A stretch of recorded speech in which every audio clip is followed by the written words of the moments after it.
Bismillahirrahmanirrahim. Assalamualaikum warahmatullahi wabarakatuh.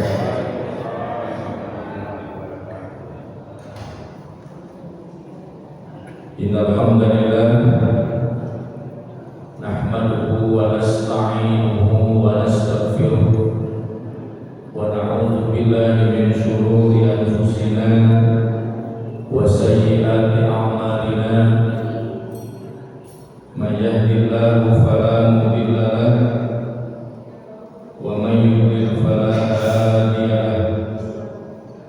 Asyhadu an la ilaha illallah wa asyhadu anna sayyidana Muhammadan abduhu wa rasuluh. Allahumma shalli wa sallim wa barik ala sayyidina Muhammadin wa ala alihi wa sahbihi wa man sara ala nahjihi bi ihsanin ila yaumiddin. Amma ba'd. Fa yaqulu Allah ta'ala fi kitabihil karim wa huwa asdaqul qailin. A'udzu billahi as-sami'il 'alim minasy syaithanir rajim. Bismillahirrahmanirrahim. Ya ayyuhalladzina amanu ittaqullaha haqqa tuqatih wa la tamutunna illa wa antum muslimun. Shadaqallahul azim. Subhanaka la ilma lana innaka antal alimul halim. Rabbi shrah li sadri wa yassir li amri wahlul 'uqdatam min lisani yafqahu qawli. Ya Fattah ya Alim, ya Fattah ya Alim. Apa kabar Bapak Ibu sekalian? Alhamdulillah. Sehat ya Bapak Ibu?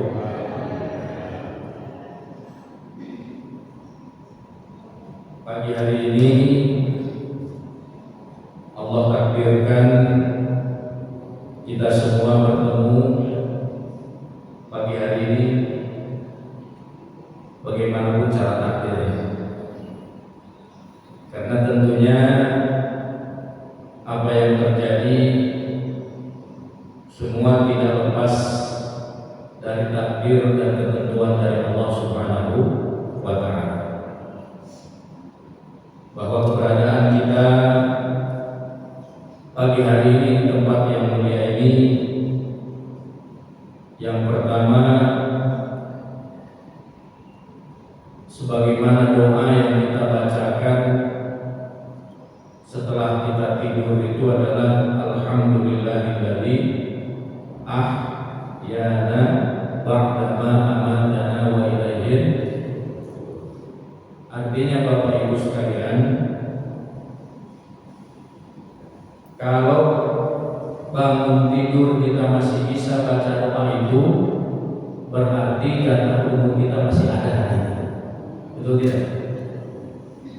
Karena kalau sudah membaca doa berarti sudah tidak ada umurnya, artinya sudah selesai. Karena isi doanya salah satunya adalah kita berterima kasih kepada Allah yang telah kembali menghidupkan kita ba'dama amatana, setelah kita semua diberikan kematian. Walaupun kalimat kematian di situ sebenarnya bukan kematian ketika ruh dicabut dari jasad kita, tapi kematian yang dimaksud adalah bagaimana kita bisa istirahat atau bisa tidur, yang mana itu adalah salah satu daripada bunganya kematian. Karena dalam posisi tidur itu orang tidak kemudian bisa berpuasa, apapun yang akan dilakukan kepadanya tidak akan bisa dia antisipasi. Karena orang pas lagi tidur, jangankan kemudian manusia yang akan mengganggunya, yang bentuk dan jirimnya ketahuan, yang besar badannya, semut sekalipun yang tidak berdaya, ketika menghinggapi orang yang sedang tidur, itu tidak bisa dilawan. Makanya penting ketika akan tidur itu jangan langsung blok tidur saja, Bu. Ya. Kita minta perlindungan kepada Allah. Karena kalau nggak minta perlindungan sama Allah, boleh jadi binatang-binatang yang ada di sekitar kita itu akan mengganggu kita. Bisa masuk ke lubang hidung, bisa masuk ke telinga. Itu yang namanya semut. Ya namanya mati. Betul tidak? Maka hadisnya, tuntunannya yang disampaikan kepada kita semua sebelum tidur itu minimal yang pertama baca doa yang sangat populer. Biasanya anak-anak TK kecil sekalipun sudah bisa. Saya kalau ngajarin anak-anak kecil, yang pertama dia jadi doa mau tidur, karena dia udah hafal ya temannya Bapak. Dia masuk TPA, coba kamu baca doa mau tidur, pasti sudah bisa. Karena biasanya di rumahnya diajar. Tapi kadang-kadang ibunya lupa baca doa itu. Betul tidak? Bismillahirrahmanirrahim. Wa amin atau bismillah. Dengan menyebut nama Allah yang menghidupkan dan memberikan kematian. Sampai di situ apakah cukup? Belum. Sunnahnya ketika kita akan tidur itu, yang kedua, kita membaca 3 surat daripada akhir Al-Quran: Al-Ikhlas, Al-Falaq, An-Nas. Satu riwayat mengatakan dibacanya 3 kali. Caranya begini Bapak Ibu. Kata Rasulullah, tangannya diangkat, dirapatkan, kemudian ditiup. Ditiup pakai angin kan tentunya. Setelah ditiup, kita baca Al-Ikhlas. Apa Al-Ikhlas? Qul huwallah. Kadang-kadang kita sebut namanya nggak tahu awalnya, tapi kalau bilang kita qul tahu semua. Qul ya Bu. Ya. Yang kedua, Qul a'udzu birabbil falaq, dan yang ketiga Qul a'udzu birabbin nas. Berapa kali itu? 3 kali kadang-kadang. Habis kita baca, udah ditiupkan, dipusat ke seluruh badan kita. Dimulai dari yang atas, kemudian sampai ke bawah, diusap kiri dan kanan, dan sampai belakang yang masih dijangkau oleh kita. Ya begitu. Nah ini dalam rangka meruqyah, membersihkan atau melindungi dari hal-hal yang buruk. Dalil dari mana Pak Ustaz? Coba Bapak Ibu buka dalam kitab Riyadhus Shalihin karya Imam Nawawi dalam bab azkar, bab zikir. Kalau bisa kita ada buku yang Ustaz, udah percaya aja. Ya, percaya. Hadisnya sahih. Artinya praktek ini dilakukan ketika kita akan tidur. Maksudnya apa? Supaya kita terlindungi baik yang kelihatan atau yang tidak kelihatan. Karena ketika kita tidur, potensi daripada gangguan itu ada dari mana saja. Tapi ketika kita sudah minta perlindungan kepada Allah, maka insya Allah Allah akan melindungi kita, baik dari perbuatan manusia, baik dari perbuatan hewan, ataupun dari perbuatan jin dan setan sekalipun.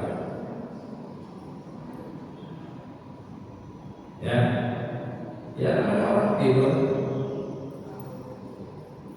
tidak sadar dia, tidak sadar. Yang enggak sekalipun badannya gede, orang lagi tidur mah tetap kalah namanya nyamuk. Orang nyamuk udah banyak sini, udah gigit, nggak sadar. Makanya minta perlindungan kepada Allah agar dilindungi dan dijauhi dari segala keburukan. Dan banyak zikir-zikir yang lain, baca itu ayat kursi, ya. Nah, kita kebanyakan tidur itu kadang-kadang ketiduran, lagi nonton TV ketiduran, jadi tidurnya nggak sadar, ini bahaya. Jadi jangan sampai kita kebablasan yang namanya tidur itu tidak sesuai aturan. Penting. Baik Bapak Ibu yang dimuliakan Allah Subhanahu wa taala, patutlah kita kemudian bersyukur atas nikmat itu yang hari ini kita bisa merasakan kenikmatan itu dengan hadir di majelis ilmu pada sholat subuh, ya. Setelah sholat subuh kita bisa hadir iktikaf. Mudah-mudahan niat dan kehadiran kita ini diterima oleh Allah Subhanahu wa taala sebagai pahala yang diterima. Amin ya rabbal alamin. Bapak Ibu sekalian yang dimuliakan Allah Subhanahu wa taala, kita akan diskusi, akan berbicara tentang apa hakikat daripada kehidupan kita. Banyak yang mengatakan bahwa manusia hidup di dunia itu dikatakan dia diibaratkan seperti seorang musafir. Hidup di dunia diibaratkan seperti seorang musafir. Kenapa dikatakan musafir? Musafir itu artinya orang yang ada dalam perjalanan. Satu kesempatan ada sahabat Nabi yang bernama Ibnu Umar, Abdullah bin Umar. Abdullah bin Umar ini diceritakan dalam sebuah hadis, akhadha Rasulullah sallallahu alaihi wasallam biman kibai. Rasulullah memegang kedua pundakku.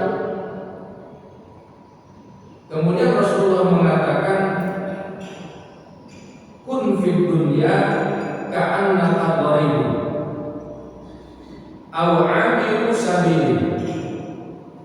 Wahai Umar, jadilah engkau di dunia seakan-akan engkau orang asing atau orang yang ada dalam perjalanan. Artinya pesan ini yang disampaikan Rasulullah kepada Ibnu Umar bukan serta-merta hanya untuk Ibnu Umar, tapi untuk kita semua sebagai umat Rasulullah Sallallahu Alaihi Wasallam. Pesan Rasulullah yang pertama, jadilah engkau hidup di dunia itu seperti orang asing.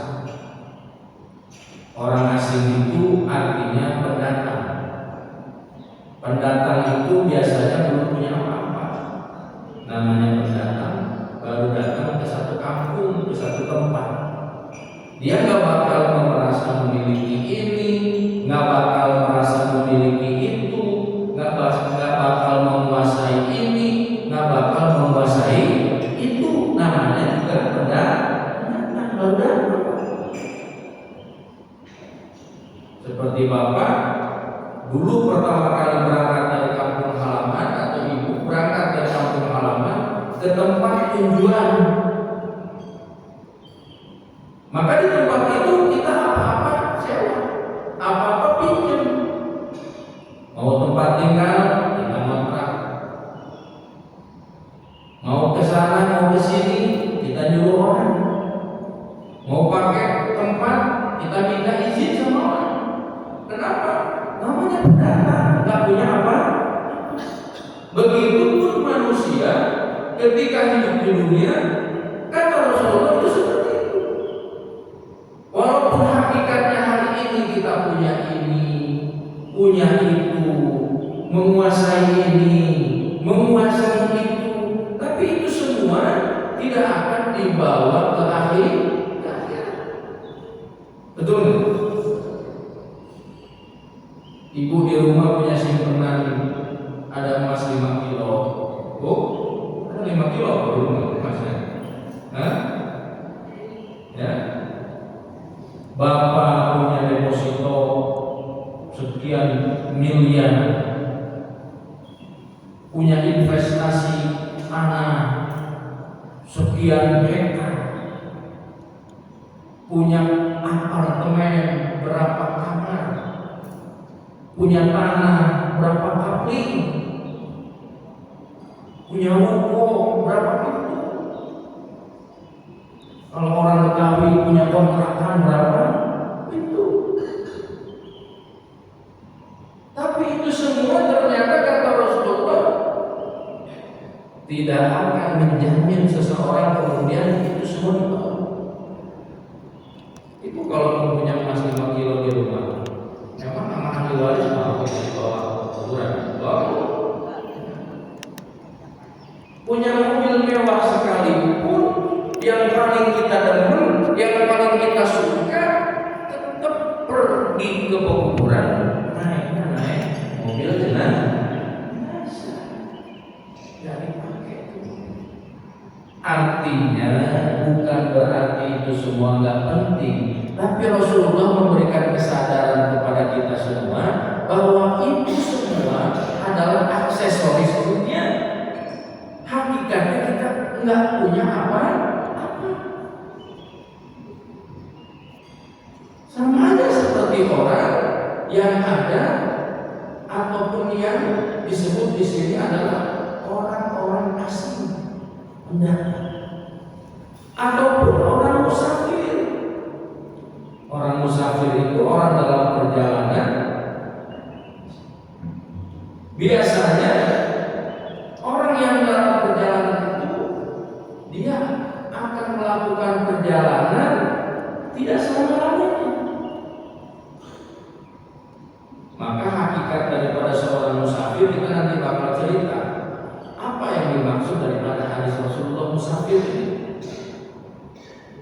Maka kata Rasulullah atau kata Ibnu Umar menafsirkan daripada hadis ini, beliau mengatakan idza amsayta fala tantazir subah. Kalau engkau masuk waktu subuh, maka jangan terlalu berharap untuk ketemu waktu pagi. Kalau engkau masuk waktu sore, jangan engkau berharap ketemu waktu pagi. Atau sebaliknya, ketika engkau ketemu daripada waktu apa? Waktu malam, maka jangan engkau yakin bahwa engkau akan sampai kepada waktu siang. Maka dalam kaitan ini Bapak Ibu sekalian, ada prinsip-prinsip orang yang disebut musafir. Yang pertama, yang disebut dengan musafir itu dia kondisinya dalam keadaan yaqdhah. Yaqdhah itu selama-lamanya orang yang dalam perjalanan itu dia akan terus waspada. Ibu kalau dalam perjalanan atau bapak dalam perjalanan pasti bakal waspada banget. Naik KRL, naik kereta ke Tanah Abang ibu mau belanja, pasti ibu akan berpikir bagaimana caranya agar barang berharga milik kita itu tidak dicopet orang lain. Betul tidak? Maka itu tahu itu namanya handphone, namanya itu dompet di tas. Tasnya pun kita tidak percaya taruh di belakang, tasnya taruh di mana? Di depan. Supaya apa?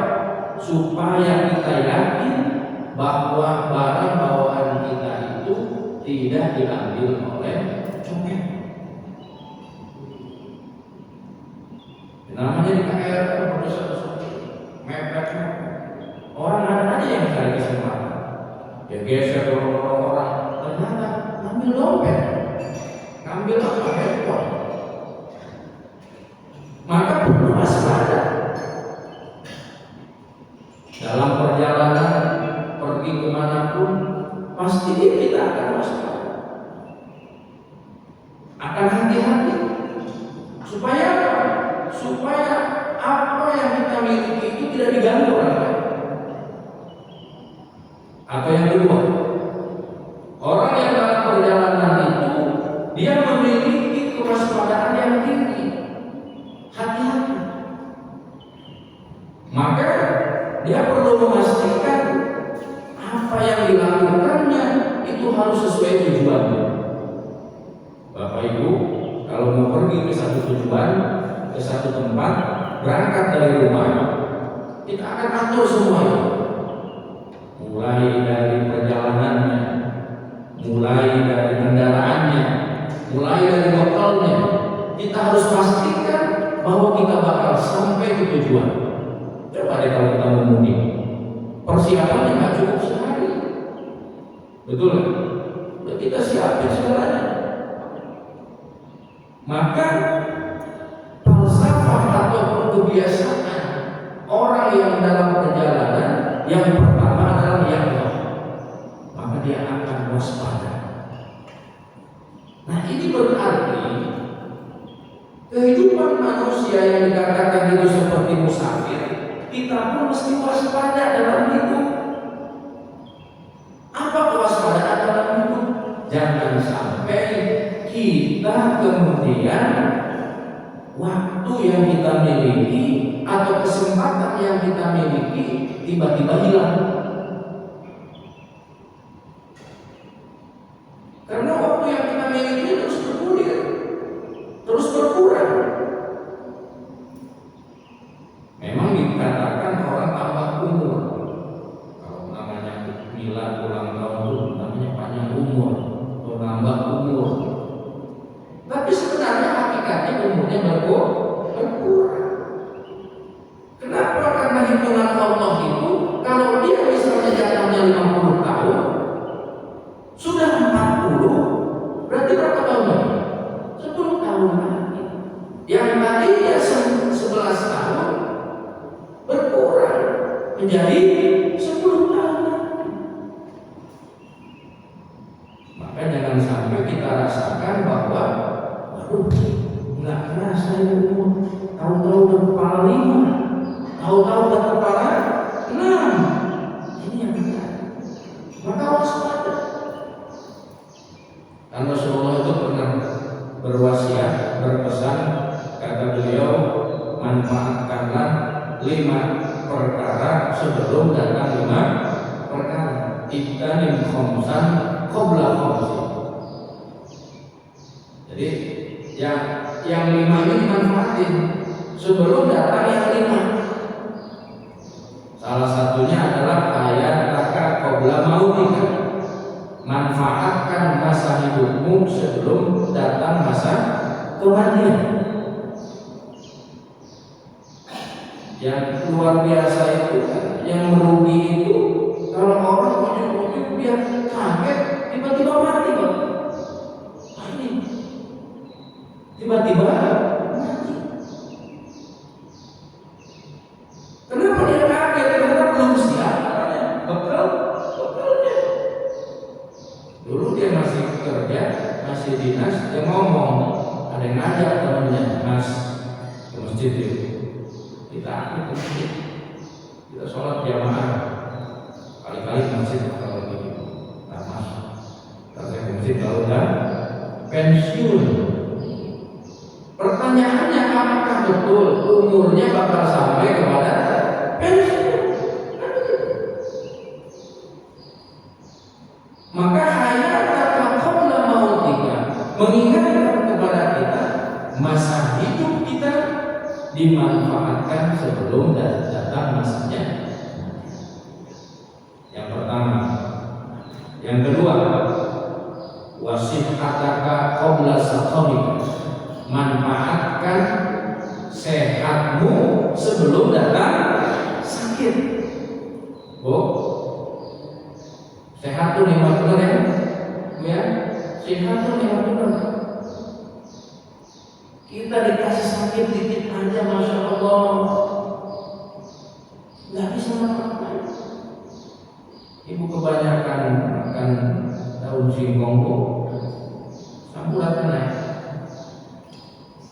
Yang biasa pergi ke masjid, jalan susah. Dengar azan dari masjid sedih, nggak bisa datang ke masjid.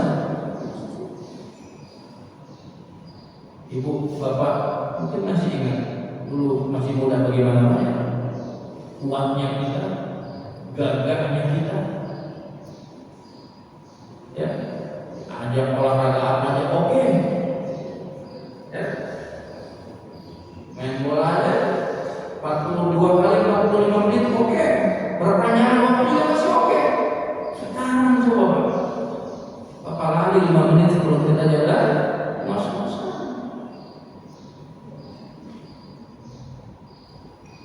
Penting kita memanfaatkan kesehatan itu sebelum datangnya sakit. Apalagi sekarang yang namanya sakit itu udah aneh-aneh. Kalau dulu mungkin sakit ya paling puyeng, ya, rada elitan dikit, ya, paling minta ya, sekedar datang ke warung selesai itu urusan. Obat apa? Obat? Nah sekarang penyakit itu banyak banget. Kenapa? Banyak banget. Makanya orang-orang tua kita dulu rasa-rasanya penyakitnya nggak ada. Nah, ini kan banyak banget. Maka kesehatan itu luar biasa. Alhamdulillah. Bapak dan ibu sekalian, masih Allah berikan kesehatan oleh Allah, sehingga dimanfaatkan dengan sebaik-baiknya. Kalau udah sakit lain urusannya. Mungkin kalau sakit tempatnya bukan sini, di puskesmas. Ya, alhamdulillah kita manfaatkan kesehatan itu luar biasa. Yang kadang-kadang kita lupa untuk mensyukurinya. Maka kita ucapkan alhamdulillahirabbil. Walaupun ketika saya tanya kalau datang ke masjid-masjid, Pak, apa kabar? Baik Pak Ustaz. Sehat Pak Ustaz. Sehat, ya sehat ya. Bapak-bapak begini Pak Ustaz. Enggak, jangan begitu Pak Ustaz. Sehatnya bapak-bapak Ustaz, dari sambil megang apa? Sambil megang paha begini. Alhamdulillah Pak Ustaz. Sehatnya bapak-bapak begini. Alhamdulillah.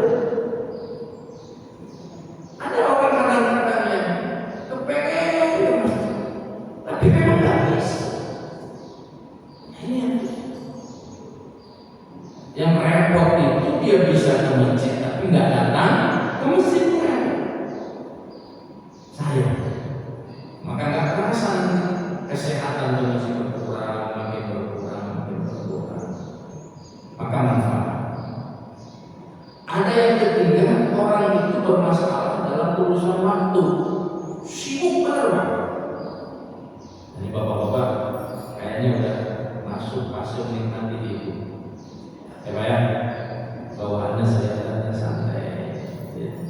Santai, bawaannya tenang, ya, itu kan, nggak ada olah-olah yang dikejar.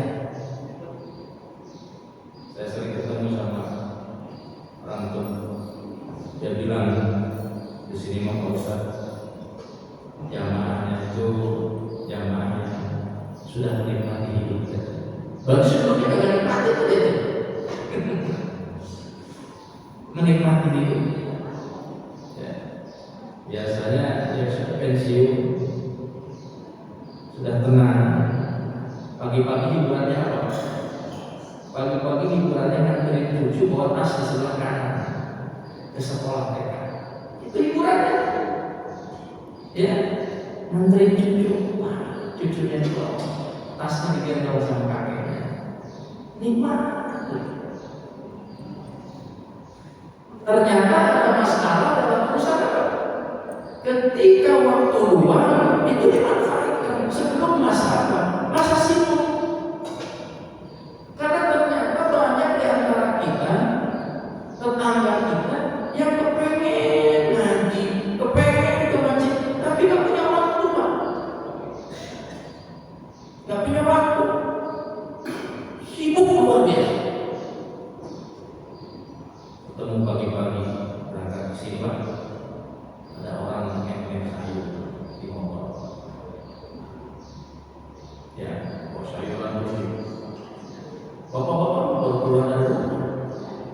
udah berikan. Kurang dari pasar apa itu? Tanah tinggi. Belanja. Mungkin ketika diterangkan jatuh, mesti. Tapi punya sibuk banget. Mungkin bapak-bapak dulu masih ketika dinas, pengen ketemu keluarga aja susah. Sekali ketemunya paling weekend, Sabtu, itu pun kalau nggak ada kondangan, kalau nggak dinas keluar kota, mau ketemu tetangga aja susah. Nggak ada waktu, sibuk luar biasa. Berangkat pagi buta, pulang malam. Sesekali saya ada kegiatan di daerah Jakarta, pulang jam 10 malam naik kereta. Saya pikir jam 10 itu sudah sepi kereta. Padatnya luar biasa. Jam 10 ibu sama bapak mungkin sudah merah-merah di mana? Di kamar tidur. Ini orang masih berjibaku untuk sampai ke tempat ini. Begitu sibuknya dunia luar biasa. Masih padat di mana? Saya pikir masih sudah kosong. Jam 10, jam 11 itu ya. Ada nanti terbelumnya jam 10, 11. Apa? Masya Allah, masih padat. Kita mau tidur, duduknya nggak bisa. Saya pikir masih bisa bahan apa gitu, karena kosong ini masih penuh. Luar biasa sibuknya. Jadi ternyata ada satu nikmat yang kadang-kadang kita lupa untuk mensyukuri. Apa itu? Waktu. Apalagi yang kedua, di antara kenikmatan yang Allah berikan tentang waktu itu adalah umur. Umur itu hari ini rasa-rasanya orang yang meninggal masih usia dikatakan masih muda itu banyak banget. Karena penyakitnya itu banyak banget.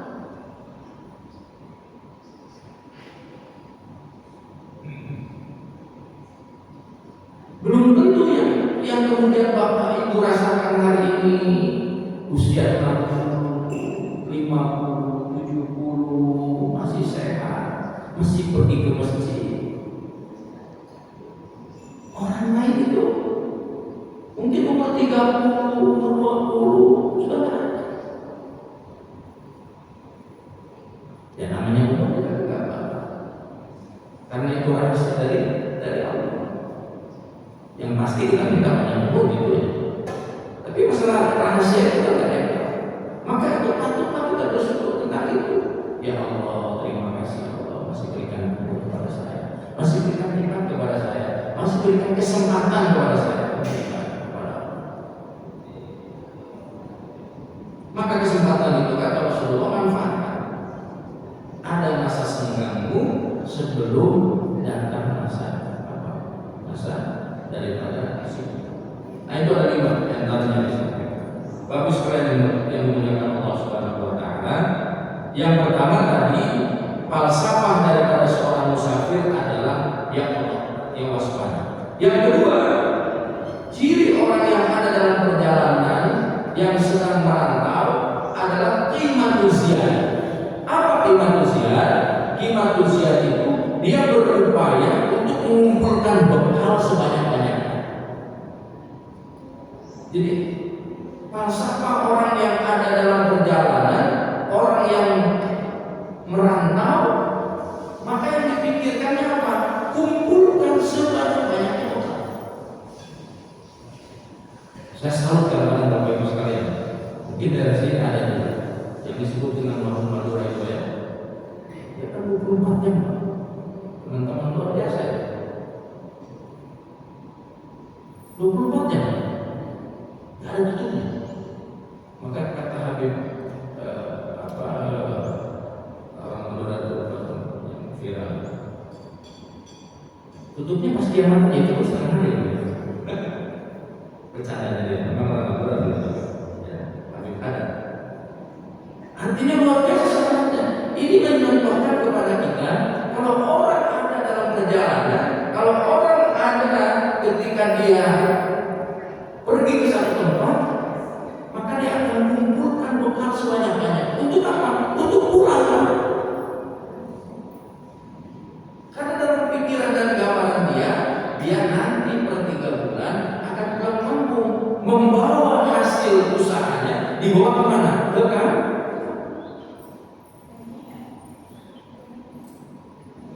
Maka biasanya orang yang pendatang itu semangatnya beda, karena dia punya semangat lebih, mau pulang kampung. Apalagi Bapak Ibu yang punya kampung itu jauh dan mahal. Kalau naik pesawat itu kan mahal, beda dengan kita naik bis. Ada mudik, ya, mudik lebaran harus naik pesawat ke Sulawesi, ke Sumatera. Ya minimal satu orang paling nggak 3 juta. Dia punya anak 1, suami istri 3. Jadi sama dia 3 kali 3 bisa 9. Itu baru 1 hari. PP 9 kali 2 18. Makanya ditanya, saya ngumpulin duit setahun buat apa? Buat mudik. Ngumpulin duit setahun buat apa? Buat mudik. Karena falsafah seorang musafir itu adalah imatuzia. Dia kumpulkan bekal sebanyak-banyaknya. Maka dalam hidup ini, ibu sekalian, kita tidak atau jangan lelah untuk sebanyak-banyaknya mengumpulkan bekal. Karena kita di sini sedang apa? Sedang musafir. Lagi ngumpulin bekal ini, ibu hadir di sini, bapak hadir di sini lagi ngumpulin bekal ini, bukan lagi nganggur, bukan. Ada orang untuk pengajian nganggur tidak ada kerjaan, mungkin ada datang masjid dia bukan nganggur, tidak ada kerjaan. Bukan, kita lagi ngumpulin bekal buat balik, buat pulang, buat mudik, betul? Bekalnya kan bukan emas 5 kilo, bukan deposito, bukan. Bekalnya amal soleh, bekalnya takwa. Maka Bapak Ibu yang hadir di sini, niat iktikaf itu nanti bakal kelihatan catatan amalnya. Ini nih pahalanya ketika tanggal 19 Oktober hadir di pengajian, buat memperhatikan daripada amal soleh. Kan begitu. Maka falsafah orang yang musafir itu iman usia, dia akan mengumpulkan bekal sebanyak-banyak. Yang terakhir, Bapak Ibu sekalian, yang ketiga, orang yang dalam perjalanan itu dia akan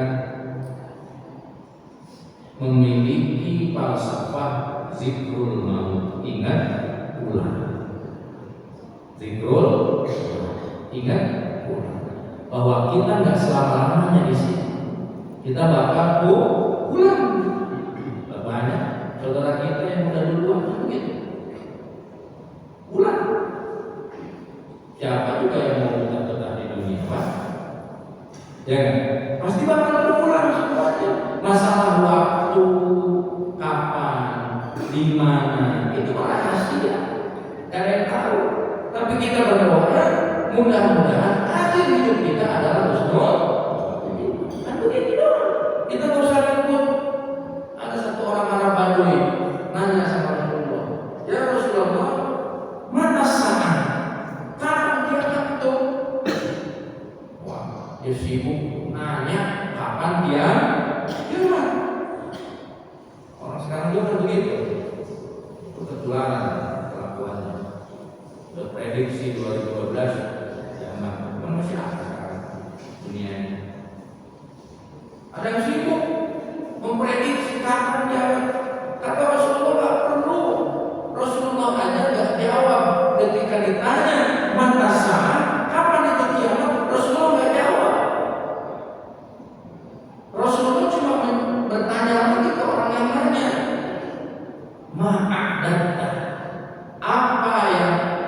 sudah kau persiapkan? Kan gitu. Nanya kiamat, emang udah siap? Kan begitu pertanyaannya. Jadi urusan mati, urusan tempat di mana, itu nggak usah kita bingung, nggak usah kita apa masalahnya. Itu mah udah ada ketetapannya. Yang perlu kita siapkan adalah apakah kita sudah siap apa belum, itu aja. Persiapannya aja. Kita minta sama Allah. Allahumma inna nas'aluka husnal khatimah. Ya Allah, aku minta kembali yang baik. Akhir dari kehidupan itu yang baik. Karena yang dilihat itu ujungnya. Jadi Bapak Ibu sekalian, istiqomah baik ya baik.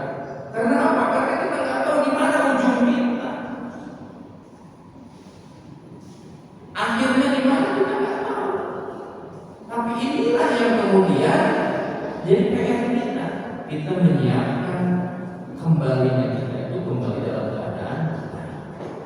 Jadi falsafah orang yang apa? Yang dalam perjalanan itu Bapak Ibu sekalian harus ingat untuk kembali. Jadi Bapak kalau pergi ke merantau, ke kota, ke tempat mana, jangan terlalu betah di tempat merantau, betul? Harus ingat pulang. Istri ditinggal di kampung, anak ditinggal di kampung, suaminya pergi merantau ke kota. Jangan betah di mana, di perantauan, sehingga melupakan yang baru. Maka falsafah orang yang ada dalam perjalanan adalah zikrul maut ataupun ingat untuk pulang, ingat untuk mudik. Maka inilah falsafah ini yang harus kita terapkan dalam kehidupan kita. Jadi kita diingatkan yang pertama yang disebut dengan musafir adalah yang pertama adalah orang yang waspada, yang hati-hati, tidak sembrono. Yang kedua, orang yang dalam perjalanan disebut dengan musafir adalah imanuziyah. Dia mengumpulkan bekal sebanyak banyak. Dan yang ketiga adalah zikrul maut, dia ingat untuk kembali. Nah, ini pelajaran yang dapat kita ambil. Mudah-mudahan ini menjadi pengingat kita semua, Bapak Ibu sekalian. Mudah-mudahan kita semua diberkahi dan diberkati Allah Subhanahu wa taala. Allahumma shalli wa sallim ala sayyidina Muhammad wa ala alihi wa sahbihi ajma'in. Alhamdulillahirabbil alamin. Allahumma shalli ala sayyidina Muhammad wa ala ali sayyidina Muhammad.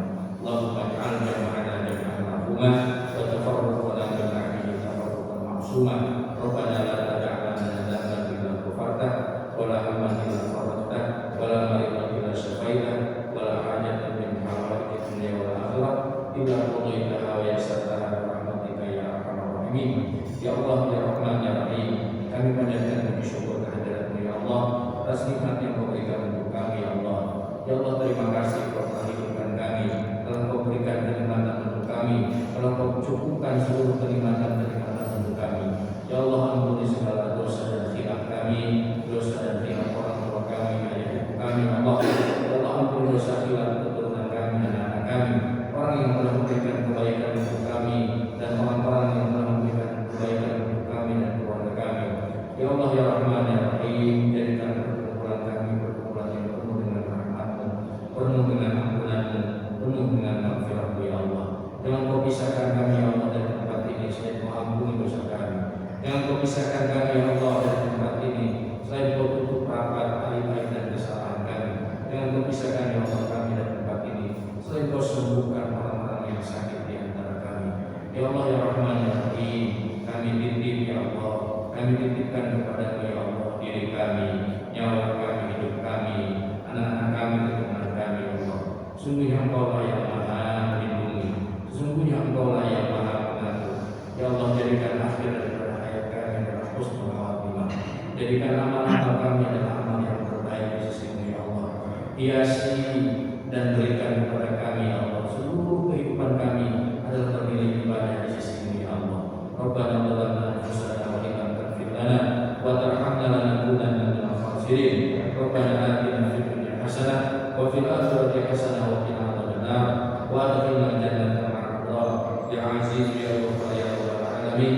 Sallallahu ala nabiyyina Muhammad wa ala alihi wa sahbihi wa sallam walhamdulillahi rabbil alamin. Baik Bapak Ibu sekalian, kita tutup majelis kita dengan membaca doa kepada majelis. Subhanallah wa bihamdika asyhadu an la ilaha illa anta astaghfiruka wa atubu ilaik. Saya mohon maaf dan mohon ampun dari yang salah datang dari saya dan yang benar datang dari Allah Subhanahu wa taala. Assalamualaikum warahmatullahi wabarakatuh.